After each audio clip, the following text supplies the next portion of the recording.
Celebrate this festive season with Adiyar Anand Bhavan Sweets and Snacks. We accept bulk orders.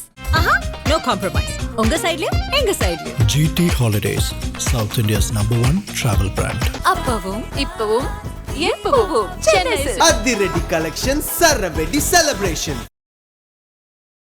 நீதிமன்றமும் எதை பார்க்கணும்னா நீங்கள் ஏதாவது நிவாரணம் பண்ணியிருக்கீங்களான்னு பார்க்கணும். ஒரு அஞ்சலி கூட்டம் நடத்திட்டு இருக்காருங்க. இதற்கு பிறகு தொண்டர்கள்லாம் போய் அங்கே பார்த்துருக்காங்க.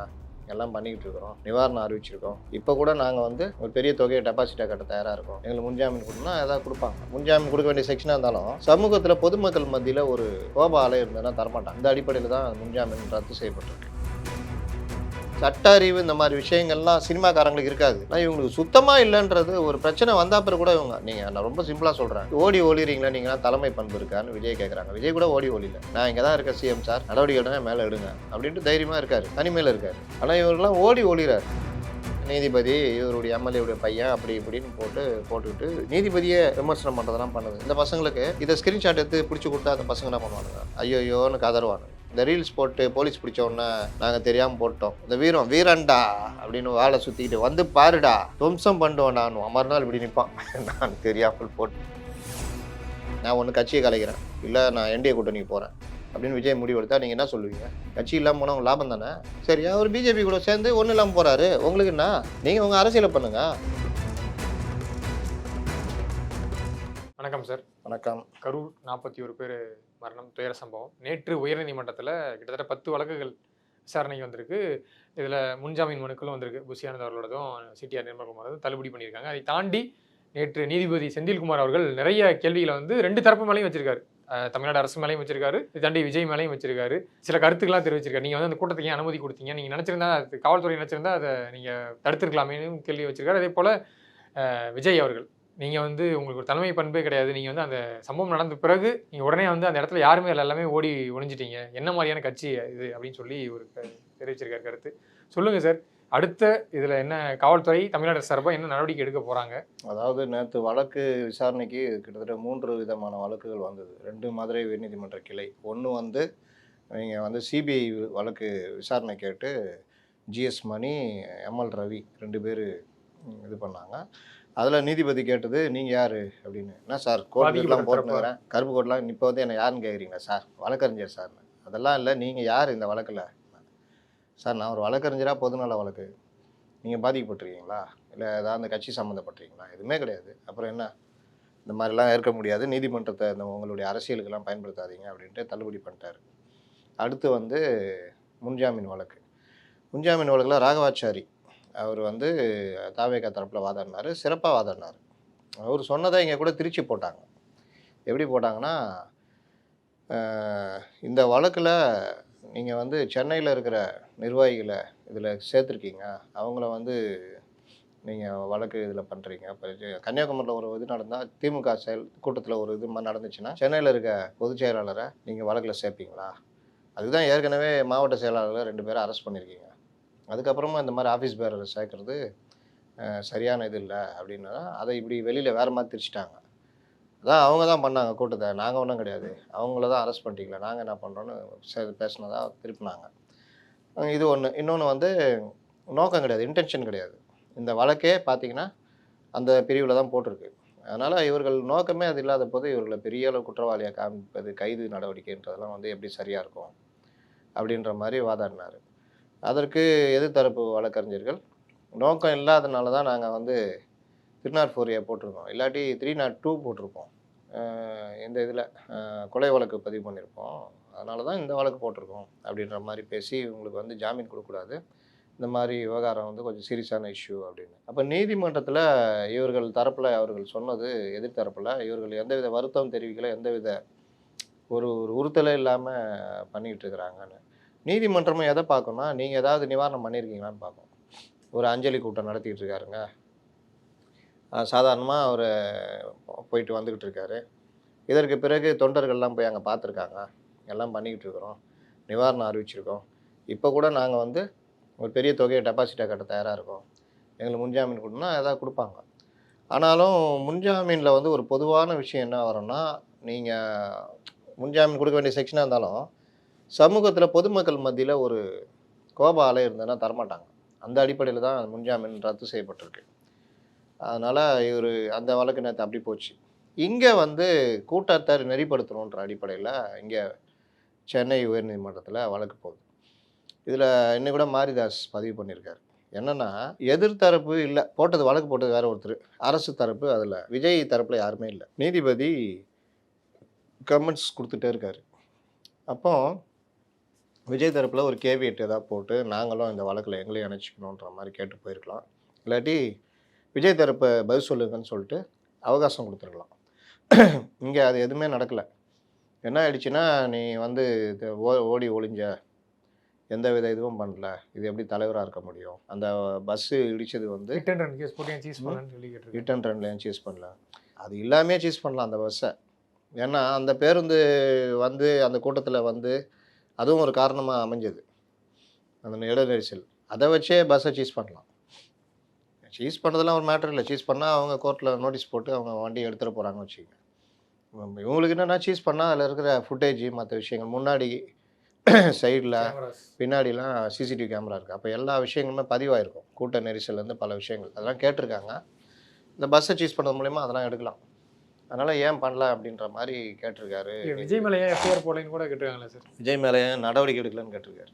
அப்போ அந்த மாதிரி விஷயங்கள்லாம், இது எல்லா விஷயமும் கவர்மெண்ட் வந்து அரசியல் சார்ந்தும் இருக்குது. விஜய் மேலே நடவடிக்கை எடுத்து விஜய் கைது பண்ண என்ன ஆகும்? அப்போ அவங்க கொஞ்சம் யோசிப்பாங்க கவர்மெண்ட்டு. நீதிமன்றம் ஏன் நடவடிக்கை எடுக்கலன்னு கேட்டிருக்காங்க. அதே மாதிரி இவருடைய இதை காமிச்சிருக்காங்க, ட்வீட்டை. அப்போ ஒரு சொல்லு வந்து ஒரு பெரிய இதை கூட உருவாக்கி விட்றோம். அப்போ அவர் இந்த மாதிரிலாம் சொல்கிறாருன்னா அதுக்கு பின்னணி என்னென்னு ஆராயுங்க. அவர் மேலே ஏன் நடவடிக்கை எடுக்கல? சட்டத்துக்கு அப்பாற்பட்டவரா ஏன் காத்துக்கிட்டு இருக்கிறீங்க? நாங்கள் ஏதாவது உங்களுக்கு சொல்லி தான் நடவடிக்கை எடுப்பீங்களான்ற மாதிரி கேட்டிருக்காங்க. அப்போ இந்த போக்கு வந்து ஆதவ அர்ஜுனாவை கைது பண்ணுறதுக்கான, ஏன்னா புஷி ஆனந்தை கைது பண்ணால் கூட என்னையா அவங்க நடந்துச்சு, அவங்க தெரியாமல் பண்ணிட்டாங்க, கவர்மெண்ட்டுக்கு அதில் பொறுப்பு இருக்குது, இது வந்து இந்த வழக்கு தான், ஆக்சிடென்ட் கேஸில் தான் போட்டிருக்காங்க, இதுக்கு போய் கைதுலாம் நடவடிக்கைலாம் பண்ணலாமா அப்படின்ற மாதிரி கூட ஒரு அனுதாபம் வரும். நான் ஆதவ அர்ஜுனா போட்ட ட்வீட்டுக்கு அனுதாபம் வராது. இந்த ட்வீட்டே வந்து டெஃபர்மேட்டிவ்.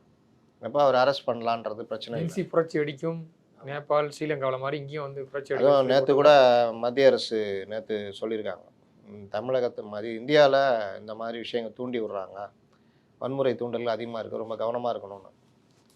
அப்போ இந்த மாதிரி நேரத்தில் இவர் இங்கே வந்துட்டு இவர் ஏதோ ஜாலிக்கு போட்டு விட்டார், என்ன கோவத்தில் போட்டார் தெரில, ஒரு 20 நிமிஷம் போட்டு டெலிட் பண்ணிட்டார். இருந்தாலும் போட்டதுக்கு தண்டனைன்னு. இப்போ ஆதவ அர்ஜுனாவை கைது பண்ணுவாங்களா அப்படின்றதான் கேள்விக்குறி. ஏன்னா கட்சி தாவேக்காக்குள்ளேயும் சரி வெளியவும் சரி, தாவேக்கா நிர்வாகிகளே பலருக்கும் இவர் வந்து திமுகலேருந்து அனுப்பப்பட்டவர், இவர் ஸ்லீப்பர் செல்லுன்ற மாதிரிலாம் பேசி, அதனால தான் இவர் ஒன்றும் தொடமாட்டார். தாவேக்காக்குள்ளேயே இப்போ ஆதவ அர்ஜுனாவுக்கு அந்த ட்வீட்டுக்கு அப்புறம் நிறைய எதிர்ப்பு குரல் வந்துருக்குது. என்ன விஷயம்னா, நீங்கள் பாருங்கள், விஜய் கூட நிற்கல. இன்னைக்கு கூட ஒருத்தர் பேசியிருந்தாரு, ஏங்க இவர் விஜய் விட்டு ஓடுறாரு.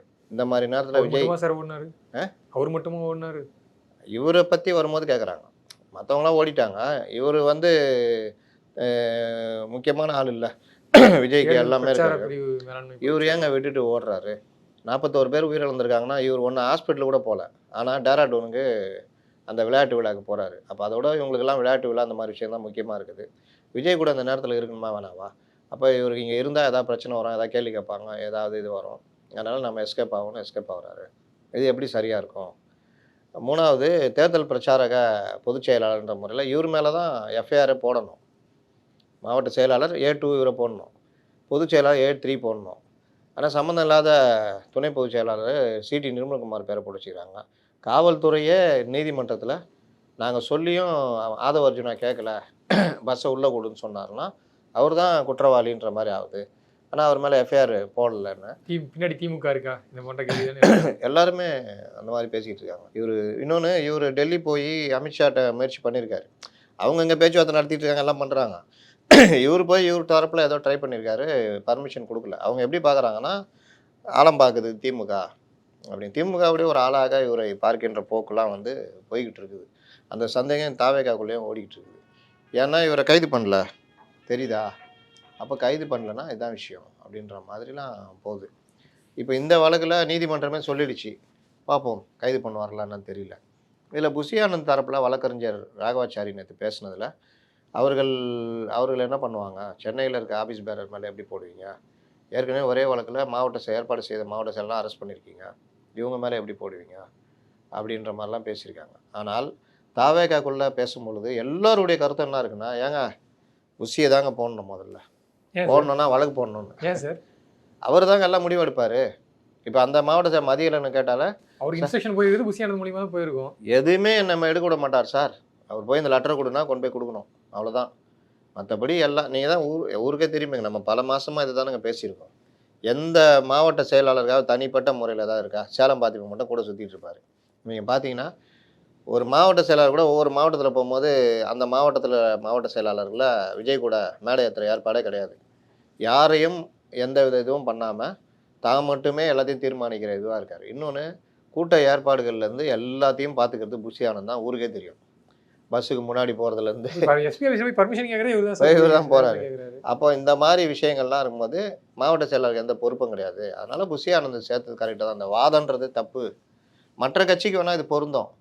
இப்போ ஏடிஎம்கேல ஒரு இது நடக்குதுன்னா, இப்போ பொதுச் செயலாளர் மேலே போடுறாங்கன்னா அவராக வந்து கேட்டு நடத்துகிறாரு. அந்த மாவட்டம் ஏற்பாடு பண்ணியிருக்க கூட்டம் இவர் போய் பேசுகிறாரு, இப்போ பொறுப்பு இதுன்னு. ஆனால் இங்கே அப்படி இல்லை.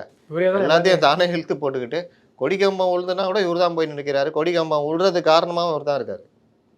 இவர் மட்டும் அங்கே அந்த 1 மணி நேரம் ஸ்பெண்ட் பண்ணலன்னா அவன் நட்டை போட்டு முடிக்கிட்டு இருப்பான். நீ உட்காந்துட்டு பூஜை பண்ணிக்கின்னு எல்லாம் பண்ணிக்கிட்டு இருந்தோம்னா அது எவ்வளோ நேரம் தான் நிற்கும்? அது உடா கொய்யால அப்படின்ட்டு அது விழுந்துச்சு. நல்ல வேலை இவங்க லக்குன்னா அந்த சைடு விழுந்துருந்தா அன்னைக்கே பெரிய பிரச்சனையை சந்திச்சிருப்பாங்க. அவ்வளோ நடந்து நம்ம தப்பிக்கிறோமேன்ற அடிப்படை அறிவு கூட இல்லாத, அறிவுன்றது சட்ட அறிவு இந்த மாதிரி விஷயங்கள்லாம் சினிமாக்காரங்களுக்கு இருக்காது. ஆனால் இவங்களுக்கு சுத்தமாக இல்லைன்றது. ஒரு பிரச்சனை வந்தால் பிறகு கூட இவங்க, நீங்கள் நான் ரொம்ப சிம்பிளாக சொல்கிறேன், ஓடி ஒளிறீங்களா நீங்களாம் தலைமை பண்பு இருக்கான்னு விஜய் கேட்குறாங்க. விஜய் கூட ஓடி ஒளியில, நான் இங்கே தான் இருக்கேன் சிஎம் சார், நடவடிக்கை எடுங்க மேலே எடுங்க அப்படின்ட்டு தைரியமாக இருக்கார், தனிமையில் இருக்கார். ஆனால் இவங்கெல்லாம் ஓடி ஒளிறாரு. விஜய் கூட என்ன மாதிரியான இது சார்? இப்போ 2ஆம் சம்பவம் நடந்த பிறகு 2ஆம் கட்டத்தில் விஜய் எங்க இருக்காருன்னு தெரியும். ஒரு மூமெண்ட் எங்க போய் நீலாங்கிற வீட்டில் இருக்காரு, அடுத்து அங்கிருந்து இப்போ எம்ஆர்சி நகர் வந்தாருன்ட்டு நம்ம நியூஸ் பார்த்துட்டு தான் இருக்கோம். ஆனா இது வரைக்கும் புஷி ஆனந்த் எங்க இருக்காரு? சிடிஆர் நிர்மல்குமார் எங்க இருக்காரு? சிடிஆர் இருக்காரு, மதுரையில் தான் இருக்காரு, ஃபோன்லாம் எடுத்து பேசிட்டு இருக்காரு.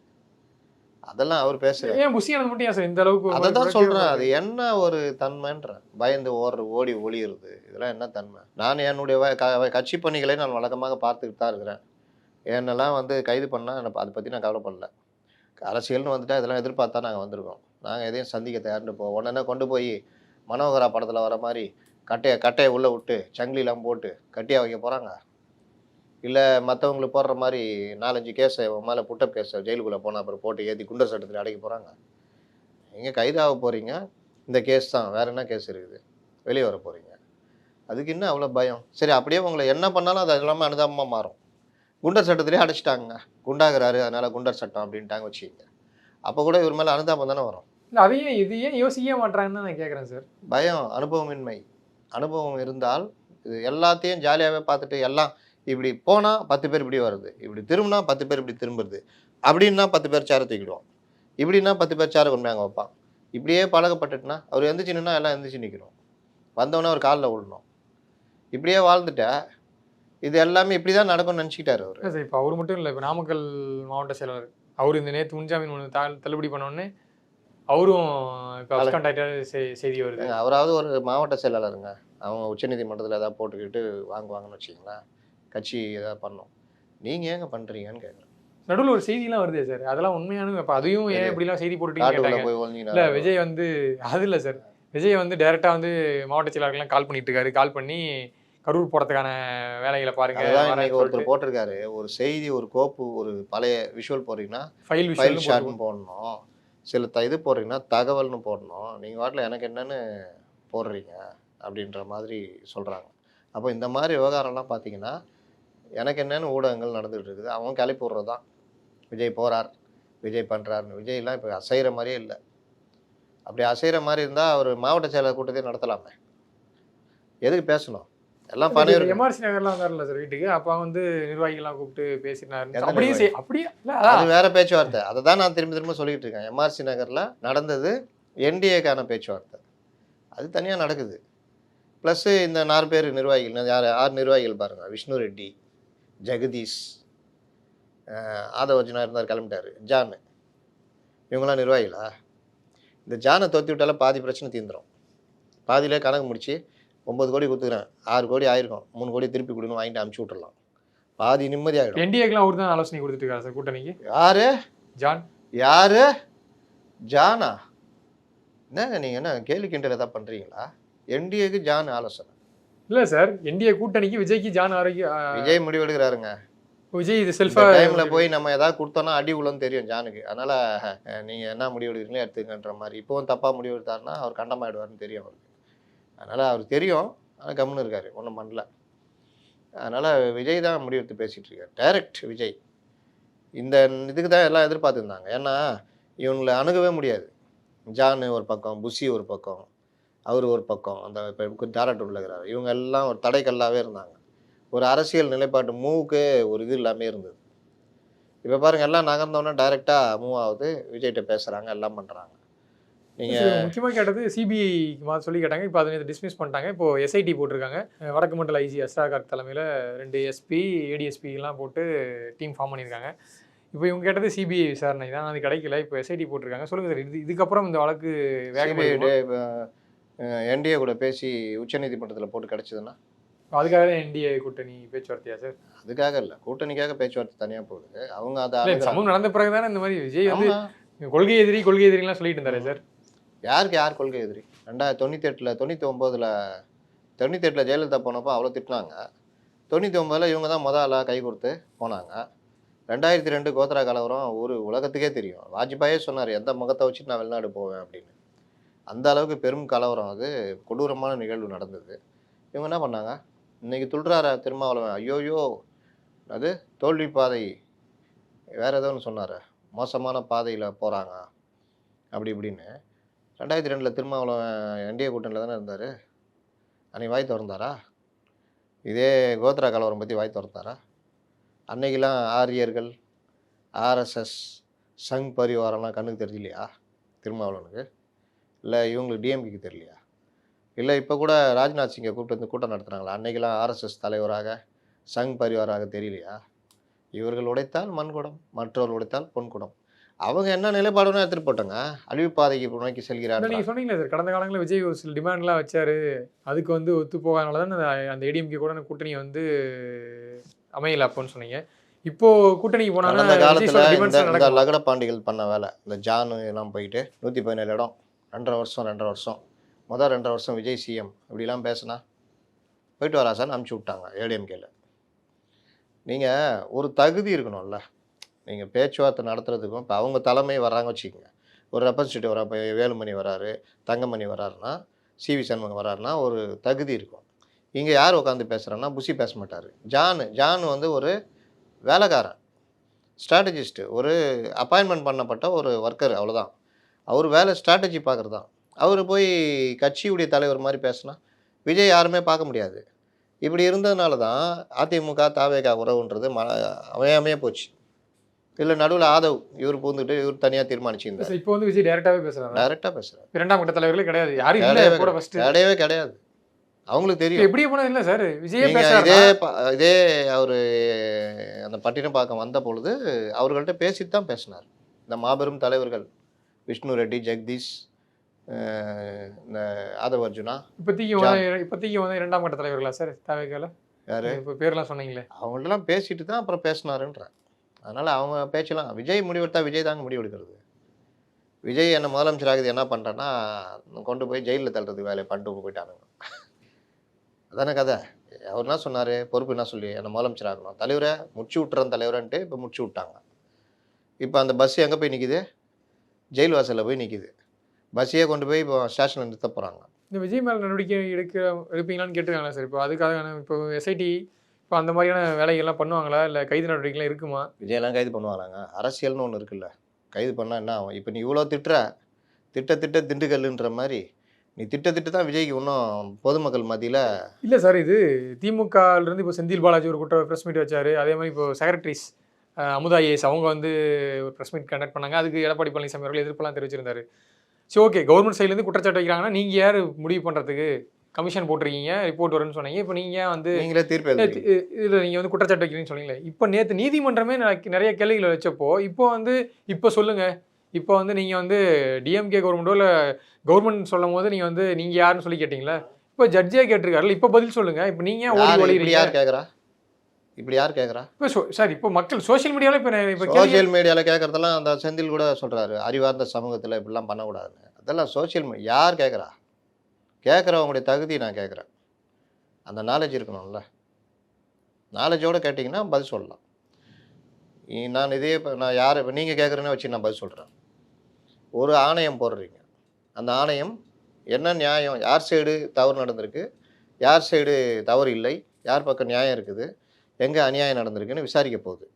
அது விசாரிக்கும் பொழுது பாதிக்கப்பட்ட மக்கள், மீடியாஸு, விஜய் சைடு, இறந்து போனவர்கள் குடும்பம், கட்சிக்காரர்கள், காவல்துறையினர் எல்லார்கிட்டையும் விசாரிப்பாங்க. அந்த விசாரணையுடைய தொகுப்பை வச்சு அவங்க ஒரு முடிவுக்கு வந்து ஒரு ரிப்போர்ட் கொடுப்பாங்க. இதான் நடைமுறை. அரசு இதில் எதுவுமே இன்சிஸ்ட் பண்ணாது. ஆனால் இங்கே என்ன நடந்தது? அரசு முன்கூட்டியே சொல்லுது, தப்பு ஃபுல்லாக விஜய் மேலே தான், இதை பாருங்க வீடியோ, இதை பாருங்க வீடியோ, இதை பாருங்க இந்த இடத்துல எப்படி நடந்தது இப்படின்னு எல்லா வேலையும் அரசு தீர்ப்பு எப்படி விசாரணை எந்த கோணத்தில் போகணும், எப்படி போகணுன்னு அரசு அதிகாரிகள் உட்காந்துட்டு பேட்டி கொடுக்குறாங்க. ஒரே ஒரு சின்ன கிளாரிட்டி தேவைப்படுது சார். இது வந்து சிஎம் உடனே ஒரு வீடியோ வெளியிட்டார்ல, எந்த அரசியல் கட்சி தலைவர்களும் தொண்டர்கள் இருக்கிறத வந்து விரும்ப மாட்டாங்கன்னு சொல்லி ஒரு வீடியோ வெளியிட்டார். அதுக்கு அடுத்து கொஞ்சம் சிறு நாட்களில் விஜய் அவர்கள் சம்பவம் நடந்து 3 நாட்கள் பிறகு வீடியோ வெளியிடுறாரு, இரங்கல் தெரிவித்தார். அதுக்கப்புறம் வந்து இரங்கல் தெரிவிச்சார், வருந்தன் சொல்லிட்டு ஒரு ஸ்டார்டிங்கில் சொல்லியிருப்பாரு. அதுக்கப்புறம் இல்லை, அதன் பிறகு அவர் சொன்னது வந்து நிறைய இடத்துல கூட்டம் நடத்தணும், கரூரில் மட்டும் இது ஏன் நடந்துச்சு, மக்கள் வந்து வெளியே வந்து உண்மையை பேசிட்டு இருக்காங்க, கொடி வெளியில் உண்மை வெளிவரும். நான் கேட்டதுக்கு நீங்கள் கேட்கறதுக்கு சம்மந்தமே இல்லை. இல்லை அதான் நான் கேட்க வரேன் சார். கரூர் மாவட்ட செயலாளர் அந்த மனைவி வந்து அவங்க சொல்கிறாங்க, பேட்டி கொடுக்கும்போது கும்பலில் வந்து அந்த கூட்டத்தில் வந்து ரவுடி கும்பல் வந்து இந்த மாதிரி மைக்கே ஸ்ப்ரே அடித்தாங்க அப்படின்றான தகவல்கள். அதை தாண்டி சோஷியல் மீடியாக்களில் டிவிக்கோடைய ஸ்போக்ஸ் பர்சனே எல்லாம் எழுதுறாங்க, இந்த மாதிரி உண்மைகள் வெளியே வரும், திமுக அரசு சில கிட்டத்தட்ட செந்தில் பாலாஜி தான் இதை பண்ணாருன்ற வரைக்கும் பேசும்போது ஒரு கவர்மெண்ட் வந்து விசாரணை கமிஷன் போட்டிருக்காங்க. ஆனால் தொடர்ச்சியாக வந்து இதை வந்து ஒரு கான்ஸ்பிரசி தியரி மாதிரி, இது வந்து இதுக்கு பின்னாடி வந்து இவங்கெல்லாம் இருக்காங்க, கவர்மெண்ட் தான் இருக்குது, இது வந்து திமுக அரசு திட்டமிட்டே பண்ணதுன்னு சொல்லும் போது, திட்டமிட்டே பண்ணாங்கன்னு சொல்லும் போது அரசு சார்பில் வந்து விளக்கம் சொல்கிறீங்க. ஒரு அரசு சார்ந்தவர்கள் பேசுவதற்கும் ஒரு மாவட்ட செயலாளர் மனைவி பேசுவதற்குமே வித்தியாசம் இருக்குது. செந்தில் பாலாஜி பேட்டி பற்றி நான் சொன்னா, ஏன்னா அது அரசியல் கட்சி. திமுகவுடைய எம்எல்ஏ, கரூர் தொகுதி பொறுப்பாளர், அவர் வந்து பேட்டி கொடுக்குறாரு. அது எந்த வகையிலையும் யாரையும் பாதிக்காது. ஆனால் அரசே அதிகாரிகளை வைத்து, உயர் அதிகாரிகளை வைத்து பேட்டி கொடுக்கும் பொழுது இந்த விசாரணை கமிஷனில் அரசே தீர்ப்பு எழுதுது, அரசு அழுத்தம் கொடுக்குது அப்படின்ற விமர்சனத்தை மறுக்க முடியுமா? நீங்கள் தானே கமிஷன் அமைக்கிறீங்க, அப்புறம் நீங்களே தீர்ப்பு எழுதுனீங்கன்னா முழு குற்றவாளியும் விஜய் தான் தானே சொல்கிறாங்க. அவங்க அமுதா என்ன சொன்னாங்க, முழு குற்றவாளியும் விஜய் தான்றாங்க. அதை சொல்கிறதுக்கு இவங்க யார்? அதுக்கு தான் கமிஷன் போட்டிருக்கீங்க, அவங்க விசாரிக்க போகிறாங்க. இப்போ கமிஷன் போட்டாச்சு, நீதிமன்றம் எஸ்ஐடி போட்டிருக்கு. இப்போ கமிஷனில் உட்கார்ற உயர் அதிகாரி இவர்கள் மேலே தான் தவறு இருக்குன்னு முழுசுமாக அவர் பேட்டி கொடுக்குறாரு. இந்த எஸ்ஐடியுடைய அதிகாரியும் இவரு கீழே தான் ஒர்க் பண்ண போகிறாரு. இப்போ நான் சொல்கிறது புரியுதா? திமுக தலைவராக ஸ்டாலின் என்ன பேசினாலும் பிரச்சனை இல்லை, அரசியல் தலைவராக செந்தில் பாலாஜி என்ன பேட்டி கொடுத்தாலும் பிரச்சனை இல்லை. ஆனால் அரசே உட்கார்ந்து இந்த மாதிரி கொடுக்கும் பொழுது என்ன ஆகும்னா, இந்த விசாரணை எந்த கோணத்தில் போகுதுன்னு தெரிஞ்சிடும். இப்போ இதை வச்சே உச்சநீதிமன்றத்தில் தாவேக்கா போனாங்கன்னா அந்த அளவுக்குலாம் அறிவு கிடையாது. எஸ்ஐடி போட்டிருக்காங்க, இன்னொரு பக்கம் கமிஷன் போட்டிருக்காங்க, கமிஷன் நீதிபதி இவங்களே நியமிச்சுக்கிறாங்க. எங்களுக்கு இதில் எல்லாத்துலேயும் சந்தேகம் இருக்குது. இந்த எஸ்ஐடி தலைவர் அந்த கமிஷனுக்கு ஆதரவாக அரசு ஒரு பேட்டி கொடுக்குது அதிகாரிகளை வச்சு, அந்த அதிகாரியை எஸ்ஐடி தலைவருக்கு மேல் அதிகாரி. அதனால் இந்த எஸ்ஐடி விசாரணையும் எங்களுக்கு எதிராக தான் போகணும், எங்களுக்கு இதாக இருக்குது. அதனால் கனம் நீதிமன்றம் இது சம்மந்தமாக விசாரணை நடத்தி சிபிஐ விசாரணைக்கு உத்தரவிடணும், இது எல்லாத்தையும் கலைச்சி விடணும். இல்லைன்னா அந்த தனிநபர் ஆணையத்தில் ஒரு நீதிமன்றியை நீங்களே நியமிக்கணும். எஸ்ஐடி விசாரணை தேவையில்லை, அந்த போலீஸார் விசாரிக்கிறாங்க, அதுவே போதும் அப்படின்னு போனாங்கன்னா ஒரு நியாயம் கிடைக்கும் அவங்களுக்கு. ஏன்னா அவ்வளோ முரண் இருக்குது இதில். நீங்கள் வெளியில் பார்க்குறதுக்கு எல்லாரும் இந்த டீம் எல்லாம் கருத்து என்ன உருவாக்குதுன்னா, மோசம் மோசம் மோசம் வெளியே வரல பார், ஒழிஞ்சினாம் பார், ஒரு இது தெரிவிச்சானா கொலை குற்றவாளி, டேய் அது வாடா போடான்னு இது பண்ணுறாங்க. அது எல்லாம் ஒரு குற்றத்துக்கு எத்தனை பேர் எத்தனை தடவை தண்டிப்பீங்க? குற்றம்தான் நடந்திருக்குது. விஜயுடைய அலட்சியம், அவர்களுடைய அனுபவமின்மை எல்லாம் சேர்ந்து 41 பேர் உயிர் பலிக்கு இவர்களும் ஒரு வகையில் காரணமாயிட்டாங்க. நேற்று நீதிமன்றம் கேட்குதில்ல, 12 மணிக்கு, அதாவது சார் 3 to 10 தான் இவங்களுக்கு டைம் சார், அது நேற்று 7 மணின்றார்ல, 3 to 7ன்றார். இவர்கள் வந்து 12 மணின்னு இவர்கள் அதிகாரப்பூர்வ வலைதளத்தில் போட்டதுனால ஜனங்க அதை நம்பி காலையில் 7 மணிலேருந்து திறந்துட்டாங்க சார் அப்படின்னு சொல்கிறார். அது ஒரு வாதத்துக்கு வலு சேர்க்குறாராம். நீதிமன்றம் அடுத்து என்ன கேள்வி கேட்குது? எதுக்கு பர்மிஷன் கொடுத்தீங்க? தடுக்க வேண்டியதானே? இந்த அவ்வளோ கூட்டம் கூடுதல நீங்கள் என்ன பண்ணீங்கன்னு கேட்குறாங்க. இதுக்கு பாதுகாப்பு ஏற்படும். நான் ஏற்கனவே அடிக்கடி சொல்கிறேன்னா, நீதிமன்றம் வெறுமனே இதை மட்டும் ஏற்காது. இந்த சைடும் பார்க்கும். என்ன பண்ணீங்க, எந்த அதிகாரி மேலே நடவடிக்கை எடுத்தீங்க, என்ன என்கொயரி போட்டீங்க, இவ்வளோ கூட்டம் கூடும் பொழுது அவர்களுக்கு பொறுப்பு இல்லைன்னா உங்களுக்கு பொறுப்பு இருக்குல்ல, நீங்கள் என்ன பண்ணீங்க அப்படின்ற கேள்வி வரும். அப்போ போயிட்டு நாங்கள் சொன்னோம் சார், கேட்கல சார்லாம் சொல்ல முடியாது. அங்கே போயிட்டு பத்திரிகையாளர் முன்னாடி வேணால் சொல்லலாம், நாங்கள் சொன்னோம் ஆதவ அர்ஜுனா கேட்கல, வண்டியை உள்ளே விட்றா அப்படின்னு சொல்லிட்டாரு அப்படின்னு. நீதிமன்றத்தில் சொல்ல முடியாது, கோர்ட்டில் சொல்ல முடியாது. அதுவும் இங்கே ஓகே. இங்கே வந்து நேற்று பார்த்தீங்கன்னா இந்த விஜய் தரப்பு நியாயத்தை சொல்கிறதுக்கு எதுவுமே யாருமே இல்லை. ஏன் சார் இப்போ அது வேற ஒரு வழக்கு, வேற ஒருத்தர் போட்ட இந்த கூட்டங்களை நெறிப்படுத்தணும். கரூர் போகிறதுக்கு விஜய் பர்மிஷன் கேட்குறான்னு ஒரு செய்தி வந்துச்சு இல்லை, அதுக்கு வந்து கோர்ட்டில் மனு போடுறாங்கட்டு, அந்த மாதிரியும் இது வரைக்கும் அது போடல அப்படின்னு சொல்லி. ஏங்க நீங்கள் இந்த மீடியாக்களை ஒன்றில் உருட்டெல்லாம் நம்பாதீங்க. அதிகாரப்பூர்வமாக விஜய் தரப்பில் நான் பல சந்தர்ப்பங்களில் பல தடவை நான் பதிவு பண்ணியிருக்கேன். இந்த மாதிரி விவகாரங்கள்லாம் மீடியாக்கள் எனக்கு என்னன்னு கிளப்புவாங்க. நான் சும்மா ஜோக்குக்கு சொன்னேன், புஷியை தேடுறாங்க, அவர் அந்தியூர் காட்டுக்குள்ளே போய் ஒழிஞ்சிக்குவார், போகும்போது 3 மிலிட்ரி ட்ரெஸ்ஸும் 2 பூட்ஸு 2 டம்மி துப்பாக்கி வாங்கிட்டு போவார், கூட ஜான் ஆரோக்கியசாமியும் போயிடுவாருலாம் போட்டேன். இன்றைக்கி பார்க்குறேன் ஒரு பத்திரிகையாளர் அதை உண்மையாக பேசி வச்சுருக்காராம். தெரியுதா ஊடகங்கள் எப்படி போகுதுன்னு? இன்னும் 2 நாள் பொறுத்து இதை எடுத்துக்கிட்டு ஒருத்தன் கார்டு போடுவான், அந்தியூர் காட்டில் ஒளிந்திருக்கிறாரா புஷி ஆனந்த் அப்படின்னு. உடனே அது செய்தியாக பரவும். நைட்டு டிபேட் எடுப்பாங்க. நீலகிரி என்ன சொல்கிறாங்கன்னா, ஏற்காட்டில் மலைச்சரிவில் அவர் ஓடும் பொழுது பார்த்ததாக 2 பேர் சொல்லி இருக்கிறார்கள். மலைச்சரிவில் துள்ளி துள்ளி ஓடும் பொழுது கூட இன்னொருத்தர் ஓடினாரு, பார்க்கும்போது அந்த உருவ ஒற்றுமை ஜானியும் புஷியும் சொல்கிறது அப்படின்னு சொன்னதாக. ஒரு விஐபி வீட்டுக்குள்ள கைது பண்ண தனி காரில் சென்றாரா, கார்கள் மாறி மாறி சென்றாரா அப்படின்னு இன்னும் என்னென்ன பேய் கதெல்லாம் வரப்போது பாருங்க. சரி, இப்போ விஜய் அவர்கள் நீங்கள் சொன்னீங்க இந்த மாதிரி விஷ்ணு சர்மா இந்த மாதிரி 2-3 பேர் ஜெகதீஷ் இவங்களை வச்சு தான் பேச்சுவார்த்தை நடத்திட்டு இருக்காருன்ட்டு. இப்போ என்ன நிலைமையில் இருக்குது சார் டிவிக்கு? ஏன்னா நிறைய இடத்துல வந்து இன்ஸ்ட்ரக்ஷன் எதுவும் வரல, இந்த ஸ்போக்ஸ் பர்சன் வந்து பேசிட்டு இருப்பாங்களா சார், அவங்களாம் இப்போது ரொம்ப ஆஃப்லைனில் இருக்காங்க. நிறைய பேர் வந்து சமூக நிலையங்கள் என்ன கேட்குறாங்கன்னா, அவங்க மேலே தான் வழக்கு போட்டிருக்காங்க, உங்கள் மேலே இந்த வழக்கு இல்லை, நீங்கள் தைரியமாக வெளியே வந்து நீங்கள் பேசி தொலைச்சானா? இந்த ஒரு பையன் தேட்டர் வாசலில் முறைக்கிறாங்க, 2 பேருக்குள்ளேயும் தான் தள்ளுமுள்ளாகுது. சட்டையை பிடிக்கிறது பார்த்தா இந்த நபர்கள் தான் சட்டையை பிடிச்சி இழுக்கிறாங்க. அந்த பையன் வந்து இவங்கள சொல்கிறான் 200 ரூபா வாங்கிட்டு நக்கி பொழைக்கிறவன்றான். அவன் வந்து இவங்க தற்கொலையும் திட்டுறாங்க. அதுக்கப்புறம் மேன் ஹேண்டில் பண்ணுறது அந்த டீம் தான் பண்ணுறாங்க, சட்டமெல்லாம் கையை வைக்க இந்த பையன் தான் சொல்கிறான். அதுக்கப்புறம் அவன் பேசிட்டு போகிறான், முடிஞ்சால் நான் கைது பண்ண, நான் இங்கே தான் இருக்கிறேன் அப்படின்ட்டு போகிறான். இன்னும் அவன் அரெஸ்ட்டு. இந்த மாதிரி எதுவும் ஆயிடக்கூடாதுன்னு சொல்லிட்டு தான் அந்த பயம் இருக்கும்ல. அப்போ ஏதாவது நீதிபதியை ஏதோ நேற்று பார்க்குறீங்களா, நீதிபதி அவர் கமெண்ட்ஸ்லாம் கொடுக்குறாரு, தீர்ப்புல இல்லை, சில இது கமெண்ட்ஸ்லாம் சொல்கிறாரு. அது வழக்கமாக எல்லா தீர்ப்புலையும் நீதிபதிகள் வந்து சில கமெண்ட்ஸ் சொல்லுவாங்க. தீர்ப்புன்றது வேறு, ஆர்டர் காப்பி பார்க்கலான்னு சொல்லுவாங்க. வக்கீலில் கேட்டிங்கன்னா ஆர்டர் காப்பியில் வரட்டும் சார், அதில் என்ன வருதோ அதுதான் சார்னுவாங்க.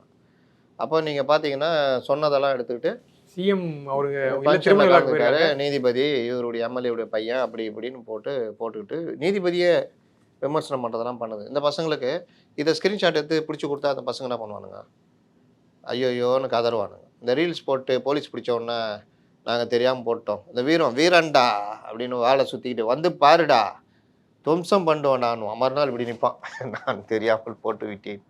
இந்த கதை தான். ஏன்னா நீங்கள் மெச்சூரிட்டி இல்லாமல் இந்த மாதிரி மெச்சூரிட்டி இல்லாத தான். நீங்கள் ட்விட்டரில் கூட பார்த்தீங்கன்னா நீங்கள் எதாவது போட்டிங்கன்னா பயங்கரமாக திட்டுவாங்க, எல்லாம் பண்ணுவாங்க. சார் இது நீங்கள் சொல்கிற மாதிரி சின்ன சின்ன பசங்க எவனா பண்ணானா பரவாயில்ல, உண்மையிலேயே வந்து ஸ்போக்ஸ் பர்சனாக கொஞ்சம் பேர் இருக்காங்களா, அவங்களே சிலர் இப்படி பண்ணும்போது தான். மூளை வளர்ச்சிக்கும் வயசுக்கும் சம்மந்தம் இல்லை. சில பேர் 50 வயசாகி கூட அப்படியே இருப்பான், நம்ம ஜானு புஷி மாதிரி. அதனால் இவங்களெலாம் கணக்கில் சேர்க்காதீங்க. புஷியெல்லாம் நீங்கள் இதெல்லாம் சேர்ப்பீங்களா? ஒரு பொதுச் செயலாளராங்க, கட்சியுடைய பொதுச் செயலாளர் ஆகிட்டோமேன்ற அடிப்படை அறிவு கூட வேணாம். நம்ம இந்த இவ்வளோ பெரிய கட்சிக்கு என்ன சக்தி, அது மாட்டு சக்தி ஏதோ ஒன்று சொல்கிறாங்களாங்க, திமுக நாங்கள் தான்யா, எங்களை விட்டு ஆள் இல்லைன்னு. அந்த பெரிய கட்சிக்கு பொதுச் செயலாளர்னா எப்படி இருக்கணும்? ஆயா அரெஸ்ட் பண்ணியா என்னையா? அப்படியே சார் தலைமறைவாக இருக்கணும். அதை தான் சொல்கிறேன். ஏன் தலைமறைவாக இருக்கிற, ஏன் சரணடைகிற, ரெண்டும் பண்ணாத. அவங்க வேலையை பாரு. அவங்க வந்து அரெஸ்ட் பண்ணால் போ.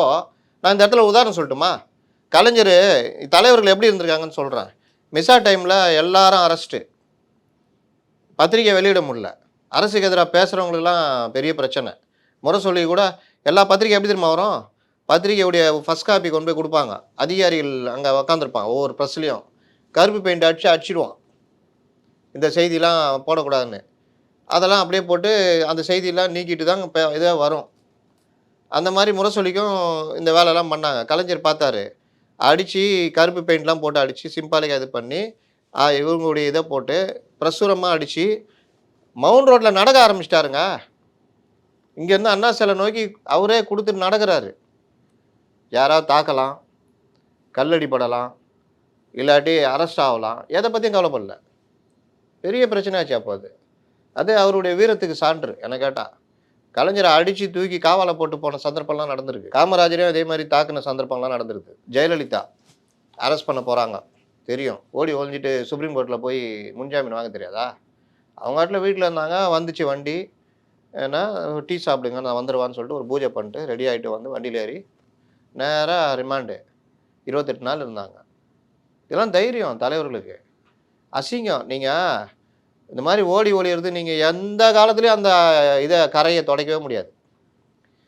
நான் சொல்லுகிறேன், நான் சவால் விடுகிறேன், ஓடி ஒளிஞ்சு நீயா சொல்கிற அப்படி கேட்பாங்க. இப்போ அந்த மாதிரியான இதுதானே இப்போ செய்தியெல்லாம் பரப்பிட்டு இருக்காங்க. கோர்ட் சொல்லிடுச்சு, இப்போ ஏன் இன்னும் என் தலைமுறைவாக இருக்கீங்கன்னு கேட்டுட்டு இருக்காங்க. சரி, இப்போது இறுதியாக ஒரு கேள்வி சார். இப்போ விஜய் தரப்புலேருந்து அடுத்த மூவ் என்ன சார் இருக்குது? நீங்கள் சொன்ன மாதிரி ஒரு கடம் பேச்சுவார்த்தை விஜய் வந்து அவருக்கு நடந்த நிலைமை என்னன்னு தெரியாமல் அவர் ஏதோ விளையாட்டு தரமாக கட்சி ஆரம்பிச்சிட்டாங்க. அரசியல்னால் என்னன்னு தெரியாது. எதிரில் நீங்கள் யாரை எதிர்க்கிறீங்க, அவர்கள் எப்படிப்பட்டவர்கள், யாரெல்லாம் சந்திச்சிருக்காங்க, எப்படிலாம் காலி பண்ணியிருக்காங்க, எம்ஜிஆர் என்ன பாடாப்படுத்தியிருக்காங்க, ஜெயலலிதாவை என்ன பாடாப்படுத்தியிருக்காங்க, விஜயகாந்தை எப்படி பாடாப்படுத்தி அவமானப்படுத்தியிருக்காங்க, இப்போ நீங்கள் மாட்டுறீங்க, அப்போ உங்களை எப்படி அவங்க பண்ணுவாங்க. நான் பல இதில் சொன்னேன், விஜய் ட்ரால் செய்யப்படுவார், பிரச்சாரம் கிளம்பினோடனே விஜயை கண்டம் பண்ணுவாங்கன்னு சொன்னனா இல்லையா? நடந்ததா? இப்போ இந்த விஷயத்தில் நீங்கள் பார்த்தீங்கன்னா இது ஒரு விபத்து பிரிவின் கீழே வழக்கு பதிவு பண்ணியிருக்காங்க. விஜய் மேலே தப்பு இருக்குது, இந்த மாதிரி ரோட் ஷோ நடத்திட்டு லேட்டாக வந்ததெல்லாம். ஆனால் 41 பேர் சாகணும்னு விஜய்க்கு ஏதாவது நோக்கம் இருந்ததா? ஆனால் இவங்க எப்படி பிரச்சாரம் பண்ணுறாங்க, கொலகாரன்ற ரேஞ்சு கொண்டு போகிறாங்க. அதில் பத்திரிகைக்காரர்கள்லாம் கோவப்படுறாங்க, டேய் வாடா போடா. பார்க்குறோமா இல்லையா? இந்த கட்சியை அழித்தொழிக்கணும்னு ஒருத்தர் பேசுகிறார், ஒரு பத்திரிகையாளர். என்ன அவ்வளோ வெறி உங்களுக்கு? இல்லை, ஒரு கட்சி இருக்கணுமா? இல்லை சார், தனிப்பட்ட முறையில் இந்த மாதிரி விஜயை வந்து விமர்சிக்கிறது தவறு, அது ஒத்துக்கலாம். ஆனால் சம்பவம் நடந்ததுக்கு பிறகு விஜய்கிட்ட இருந்து ஒரு நீண்ட அந்த அவங்க தரப்புல ஒரு மௌனம் இருந்துச்சுல்ல, இப்போ அதுதான் நிறைய பேருடைய விமர்சனமா இருக்கு. மேலே தப்பே இல்லைன்னா மௌனம் இருக்குன்னா மௌனத்தை விமர்சனம் பண்ணுங்க. மௌனமா இருக்காரு, பண்ணுங்க. அதுக்கு ஏன் கோவம் வருது? உனக்கு எது கோவம் வருது? உன் கோவத்தை எல்லாத்தையும் காமிச்சிக்கிறியா? நான் கேட்குறேன், கள்ளச்சாராய சாவில் காமிச்சியா அதே கோவத்தை? ஏர் ஷோ நடந்தப்போ காமிச்சியா? 13 தூய்மை பணியாளர்கள் 13 நாளாக போராடினாங்களே, அன்னைக்கு முதல்வர் எட்டி பார்க்கல, துணை முதல்வர் எட்டி பார்க்கல, அன்னைக்கு கேட்டியா? நீலாம் எதுக்கா கட்சி தலைவர், கூலி படம் பார்க்குற, என்ன நீலாம் தலைவர்னு கேட்டிங்களா? கோவப்பட்டீங்களா? அட்லீஸ்ட் பதிவு பண்ணிங்களா? தைரியம் இல்லைல்ல. அப்போ ஒருத்தன் ஏப்ப சாப்ப அப்புறம் நீ மாட்டுறானோன்னு ஏறி அடிக்கிறீங்க. நாளைக்கு இதே விஜய் நாளைக்கு முதல்வர் பொறுப்பில் வந்து பெரிய இது இதோட மோசமான எது பண்ணாலும் தீ உள்ளே போடுவேன் அப்படின்ற மாதிரி விஜய் ஒரு சர்வாதிகாரி மாதிரி இருந்தால் அன்றைக்கி என்னடா வாடா போடா படத்தை போட்டு இந்த சிரிப்பு பல இதுன்னு சொல்ல தைரியம் இருக்குதா? 91 96 இவங்கெல்லாம் என்ன அரசியல் பண்ணாங்கன்னு நமக்கு தெரியாதா? இன்றைக்கி பேசுகிற பத்திரிகையாளர் பலர் என்ன உட்காந்துட்டு ஒருத்தன் கிடைச்சான்னு போட்டு அடிக்கிறதா? தப்புன்னு தான் சொல்கிறோமே. தப்பு பண்ணியிருக்காரு, லேட்டாக வந்தது, எல்லா இதுக்கும் அந்த உயிரிழப்புக்கு காரணமாக அவருடைய பேரணி அமைஞ்சது எல்லாம் ஓகே. இன்டென்ஷன் இருக்குதா? இல்லை. அப்புறம் இந்த கட்சியை அழுத்தி ஒழிக்கப்படணும்னா என்னங்க? நீங்கள் யாருங்க? மக்கள் தாங்க தீர்மானிக்கணும். மக்கள் தான் யார் இருக்கணும் வேணான்னு தீர்மானிக்கிறாங்க. நீங்கள் சொல்கிறீங்க இன்றைக்கி பாஜகவிடம் போய் அடகு வைக்கிறார் அப்படி இப்படின்னு. வச்சது அவர் இஷ்டங்க. நாளைக்கு இல்லாமல் போய்விடார், போட்டோம், அது அவர் இஷ்டம். இல்லாமே போட்டோம். உங்களுக்கு என்னங்க? இல்லாமல் போனால் உங்களுக்கு நல்லது தானே? இப்போ நாளைக்கே 2 முடிவுங்க. நான் ஒன்று கட்சியை கலைக்கிறேன், இல்லை நான் என்டிஏ கூட்டணிக்கு போகிறேன் அப்படின்னு விஜய் முடிவு எடுத்தா நீங்கள் என்ன சொல்லுவீங்க? கட்சி இல்லாமல் போனால் உங்களுக்கு லாபம் தானே? சரியா? ஒரு பிஜேபி கூட சேர்ந்து ஒன்றும் இல்லாமல் போகிறாரு, உங்களுக்கு என்ன? நீங்கள் உங்கள் அரசியலை பண்ணுங்க. அப்படி குதிக்கிறீங்க. இப்போ ஏதோ சமூக ஆர்வலர் இலக்கிய ஆர்வலர்கள் அணியா எங்கேயா இருந்தீங்க ஒரு நாளா? நாட்டில் பல பிரச்சனை இருந்தப்போ இந்த அணி எங்கே போச்சு? யார் இவனுங்க? நான் கேட்குறேன். இவன் ஆண்டில் பிரச்சனையே இல்லையா? எங்கே போனீங்க அப்போல்லாம்? ஒரு பொண்ணை கூட்டு போய் மானபங்கம் படுத்தி இன்னொரு போலீஸை கூட்டா அந்த மானபங்கம் படுத்திட்டு நட்ட காட்டில் விட்டு ஓடுறானுங்க. எங்கே போனீங்க? அந்த எஸ்பி ஒழுங்காக நடவடிக்கை எடுத்ததுனால அவனுக்கு கைது இன்னைக்கு இதை போயிட்டாங்க. அவர் உண்மையிலே பாராட்டத்தக்க வேண்டிய எஸ்பி, அவர் மாவட்ட எஸ்பி சுதாகர். அப்போ இந்த மாதிரி விவகாரம்லாம் நடக்குது. இது என்ன காரணம் நீங்கள் சொல்லுங்கள்? காவல் வேலையே பயிரை மேய்ஞ்ச கதை தானே இது. பாதுகாப்பு கொடுக்க வேண்டிய போலீஸே அந்த வேலையை பண்ணுறான். எத்தனை பேரையா கொந்தளிச்சு போய் நீங்கள் பேசுனீங்க? எத்தனை டிபேட் எடுத்தீங்க? விஜய்க்கு தலைமை பண்பு இருக்கிறதா? இருக்குதா இல்லையான்னு அவர் தீர்மானிச்சிட்டோம். அது தலைமை பண்பு இல்லைன்னா அவர் நாசமாக போகிறாரு. அதானே விமர்சனம் பண்ணிகிட்டு இருக்கிறோம். அதை விட்டுட்டு வாடா போடா அப்புறம் என்னைக்கோ ஒரு ஜாலிக்கு ஆன் பண்ணி போட்ட இதை நம்ம கூட சொன்னோம், மர சொரித்திர அளவர் மாதிரி பண்ணுகிறாரு, தலைவருக்குரிய பண்பை கையெல்லாம் ஆட்டிட்டு கை இருக்காரு. எப்படி ஆட்டின்னு. இன்னைக்கு போய் அதை எடுத்து போட்டு சுகம் காட்டுறீங்கன்னா அது வன்மம் தானே. விமர்சனம் வேற, வன்மம் வேற. அப்புறம் நீ என்ன பத்திரிக்காரு? சரி, இப்போ அதான் விஜய் தரப்புல இருந்து அடுத்த கட்ட என்ன எங்கே தான் வேற எதுக்கு கூட்டு போயிட்டீங்களே, சொல்ல எங்கே விட்றீங்க, கேட்குறீங்க சொல்கிறோம், வேற எங்கேயா கூட்டு போகிறீங்க. சொல்லுங்க சார். அப்போது விஜயை இந்த பாடாப்படுத்தி விஜய் குற்றம் பண்ணவர், அது மேலே வழக்கு சட்டப்படி வழக்கு இருக்குது, அந்த வழக்கை அவர் சந்திக்க போகிறாரு. ஆனால் நீங்கள் என்ன பண்ணுறீங்க, இன்னொரு பக்கம் போட்டு அடின்னு அடித்தா விஜய் போன்ற அனுபவமற்றவர்கள், இந்த விளையாட்டுத்தனமாக கட்சி ஆரம்பிச்சுட்டு எல்லாமே ஆலிஸ் வெல்லா போகும்னு நினச்ச ஆளுக்கு இவ்வளோ பெரிய இக்கட்டு வரும்னு நினைக்கவே தெரியல. திருச்சி ஓடிட்டாங்களா கூட இருக்கவங்க. அப்போது நீங்கள் தான் தள்ளுறீங்க. அப்போ அவர் என்ன பண்ணுறாரு, ஆட்டோமேட்டிக்காக தன் கட்சிக்கு பாதுகாப்பு வேணும், தனக்கு பாதுகாப்பு வேணும், நாளைக்கு அரசியல் தேர்தலை சந்திக்கணும்னா என்ன பண்ணுறதுன்னு அவர் என்டிஏ கையை நீட்டுது, கையை கொடுக்குறாரு. ஓகேவா? என்டிஏ பக்கம் நகர்றாரு. நீங்கள் தான் நகர்த்துறீங்க. நீங்களே அந்த வேலையெல்லாம் பண்ணிவிட்டு விஜயை கார்னர் பண்ணுறீங்க. கார்னர் பண்ணும்போது அவர் உடச்சிக்கிட்டு அந்த சைடு ஓட தான் பார்ப்பார். நீ அந்த சைடு ஓடாத, கார்னர் பண்ணு, நாங்கள் உன்னை போட்டு அடிச்சுக்கிட்டே இருப்போம் தான் நியாயம். கொஞ்சம் ஓரளவுக்கு இப்போ ஜெயலலிதாலாம் இருந்திருந்தால் இதே மேட்டர் நடந்திருக்காது. நடந்திருந்தால் விஜய் மேலே வழக்கு பாஞ்சிருக்கும், அவ்வளோதான். போட்டு இந்த அடி அடிச்சுக்கிட்டு இலக்கியவாதி, ஆன்மீகவாதி, அந்தவாதி, இந்த வாதின்னு தனித்தனியாக போட்டு டிபேட்டு அது இது சமூக வலைதளம் போட்டு அடிச்சுக்கினா என்ன ஆகும்? ஆனால் இதுக்கு இப்போ ஒரு சொல்கிறாங்களா சார், விஜய் மேலே தாக்குதல் நடக்குது இல்லை, இதுக்கு ஒரு மெச்சூர்டான கவுண்டர் கொடுக்குறதுக்கு அவர் சைடு ஆட்கள் இல்லாமல் இருக்கிறது தான். அது இல்லாத பயன்படுத்தி அடிக்கிறீங்களா, அதை தான் நான் சொல்கிறேன். இல்லைங்க, ஒதுங்கி போய் வீட்டுக்குள்ளே உட்காந்துங்க, நான் இருந்தாலும் என்ன பேசணும் கூட தெரியல, இப்படிப்பட்ட ஆளை போட்டு ஏன் அடிக்கிறீங்கன்றேன். கம்முன்னு விட்டாலே அந்த ஆள் அப்படியே பயந்து போய் ஏதோ பண்ணுவான், போட்டு அடித்தோன்னா பண்ணுவான், பயந்து போய் இன்னும் அந்த எதிர் சைடில் போய் ஜாயின் பண்ணுவான். இணைஞ்சா என்ன ஆகும்? சரி, நீ அடிக்கிறீங்களே, பொதுமக்கள் மத்தியில் ஏதாவது விருப்பம் வந்திருக்கா விஜய் மேலே? இப்போ கேட்டு பாருங்கள், அவர் நாங்கள் பண்ணுவாருன்னு தான் சொல்லுவாங்க. பொதுமக்கள் தெளிவாக இருக்கிறாங்க. அதனால் இவர்கள் அடிக்கிற அடியும் பதட்டமும் விஜய்க்கு சாதகமாக மாறிக்கிட்டே போகுது. சாதகமாக மாறுறது மட்டும் இல்லை, இவர்களே ஒரு பிரச்சாரத்தை பண்ணி விஜயை அங்கே நோக்கி தள்ளுறாங்க. இன்னொன்று என்ன பண்ணுறாங்க, பேச்சுவார்த்தை தான் நடக்க ஆரம்பிச்சிருக்குது, உடனே போட்டு அடித்து ஆய்வி அந்த ஆர்எஸ்எஸ் கைகூலி நாங்கள் சொன்னோம்ல அப்படி இப்படின்றாங்க. இந்த கூட்டத்துக்கு வந்து இப்போ தள்ளி வச்சிருக்காங்க தற்காலிகமாக அந்த வீக்கெண்ட் பிரச்சாரத்தை. வேற அடுத்து இல்லை சார், அடுத்து எப்போ அது? இப்போல்லாம் கிடையாது, எல்லாம் முடிஞ்சு ஒரு 2 மாதம் ஆகும். இவங்க சாதாரண மனநிலை இருந்தாலே கொஞ்சம் தைரியமாக இறங்குவான். இது வந்து இதுதான் தெரிச்சு ஓடின மனநிலையில். அதனால் எல்லாம் முடிஞ்சு இன்னும் ஆகும், தள்ளி போகும். கண்டிப்பாக சார், பொறுத்திருந்து பார்க்கலாம். நேரம் ஒதுக்கி நிறைய தகவல் வந்துட்டீங்க. நேரத்துக்கு நன்றி சார். நன்றி. Celebrate this festive season with Adiyar Ananda Bhavan Sweets and Snacks. We accept bulk orders. No compromise. உங்க சைடுலயும் எங்க சைடுலயும். GT Holidays, South India's #1 travel brand. அப்பவும் இப்பவும் எப்பவும் சென்னை அதிரடி கலெக்ஷன், சரவெடி செலிப்ரேஷன்.